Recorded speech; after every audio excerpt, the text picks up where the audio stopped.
Okay, now that the dust is settling, thankfully, the police are doing their job in arresting those rioters who, frankly speaking, were anarchists and wanted to burn everything down. I hope the police stop being a two-tier police and arrest far-right thugs from both sides, whether they are English far-right hooligans or Islamist far-right thugs. They are both opposite sides of the same coin. Some breaking developments now on sentences being passed down at Liverpool Crown Court. 3 sentences passed down in the last few minutes.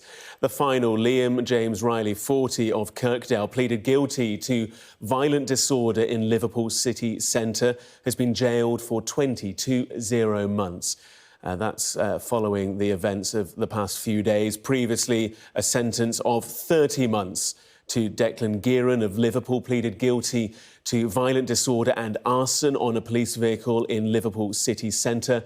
Meanwhile, Derek Drummond, 58, of Liverpool, pleaded guilty to violent disorder and assaulting an emergency worker in Southport.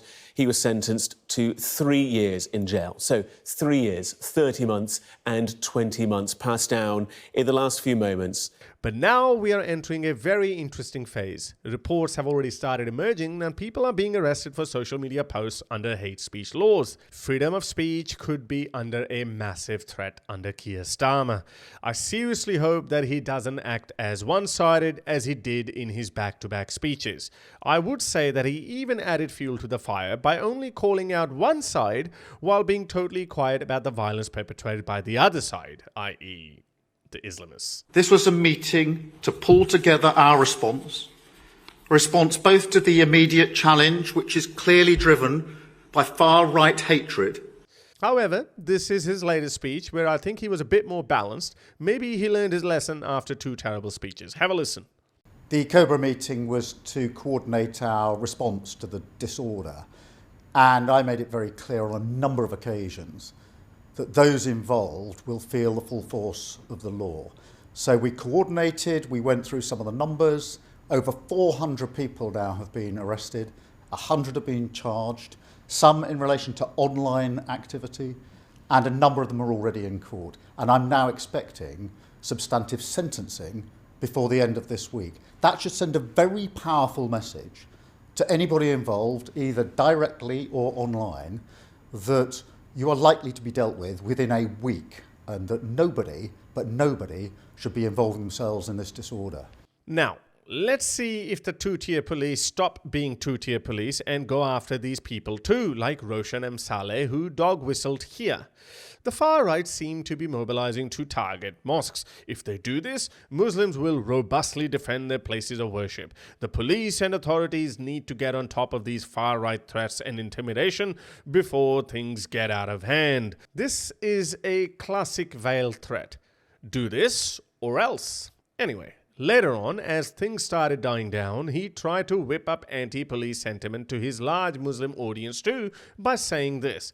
The lawyer for the brothers involved in the Manchester airport incident says the police officers had their body cams turned off. How convenient.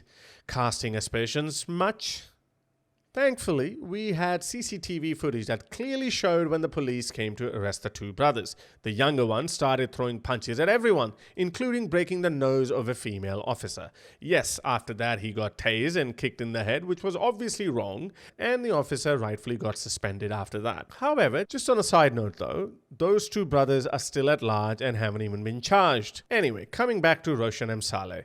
I am confident that no action will be taken against him because the British police treat Islamist propagandists as a protected species, and hence the term two-tier policing. They fear that if they try to apply the law equally across the communities, then members of one particular community might act out. On the other hand, though, they are trying to put everything on TR. I have said it before, and I'll say it again. These accusations that TR caused these riots are completely unfounded. I have seen him urge his people to even stay away from booze because some people might get drunk and act out. He's been constantly urging people not to break the law or attack the police, not just because it's wrong, which it is, but also because it tarnishes the movement he has worked so hard for. And more importantly, gives them a reason to go after him. It's counterintuitive for him that people would riot in his name. He probably didn't even think that the South Park massacre would spark nationwide riots. Far-right thugs who attacked the hotels housing migrants, thugs who attacked innocent bystanders, and hooligans who looted shops were not there to fight for British values. They were there to get a high that they've been waiting for. And by all means, the police should crack down on all of them. I hear the police are going to be very busy over the next few months, charging, arresting, and seeking convictions against these people. But something tells me that this is going to be a pretty one-sided affair. All the Islamist thugs who beat up ordinary British folks will walk away scot-free because the moment police start arresting these Islamist thugs, Muslims from all over the world are going to start crying Islamophobia and saying that Britain is a racist country. And two-tier Keir is already a two-tier Keir. That's the last thing he wants. He's a leftist who wants to keep bending over backward to foreign hostile cultures while at the same time acting tough against the native dissidents. The law loses its worth when it's selectively applied. 21st century Britain is not a medieval country where you can unfairly apply law and expect that people wouldn't say anything. And the harder he gets in his one-sided crackdown, the more people will get agitated. Calling every concerned Brit a far-right thug is not only a lazy understanding of the events, but also dangerous. The whole of human history is filled with people rising up against a tyrant government. So I hope two-tier Keir doesn't end up becoming a tyrant in his quest for, look, we are not Islamophobic because we don't even go after Islamist thugs. I hope people around him tell him this quote by Lord Gordon Hewitt. Justice must not only be done, but must also be seen to be done. But if he doesn't go after Islamist thugs, then I'm sorry. People are going to see that justice is not being done. I think over the next few weeks and months, we are going to see people rightfully arrested and then people draconianly arrested for making social media posts. I hope that doesn't go that way. However, I fear it might be like that. Let's wait and see. So if you like today's video, like, share, and subscribe to my channel. If you'd like me to continue making videos like these, then your support matters, and you can support me by becoming my patron by going to patreon.com/Harris Sultan or buymeacoffee.com/Harris Sultan. Until next time, ta-da.